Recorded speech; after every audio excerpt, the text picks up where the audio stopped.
আসসালামু আলাইকুম। কিং কোয়েলের ডিম কিনে খেলাম বড় এক ধরা।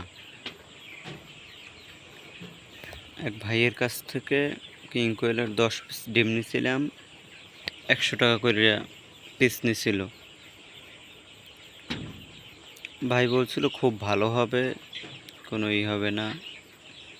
পরে আমি ডিম এনে ইনশাআল্লাহ ইনকিউবেটরে বসাই। আমার মতো আমি চেষ্টা করি, কিন্তু ইনকিউবেটরে বসানোর পর এখন যখন 17 দিন পূর্ণ হয়ে গেছে, তখন ডিম ভেঙে দেখি যে ডিমের ভিতরে কুসুম, যেই কুসুম সেই অবস্থায় আছে।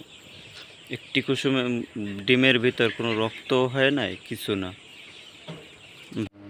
ধন্যবাদ সবাইকে ভিডিওটার সঙ্গে থাকার জন্য। চ্যানেলটা সাবস্ক্রাইব করে দেবেন। আজ পর্যন্ত শেষ। আসসালামু আলাইকুম রহমতুল্লাহ।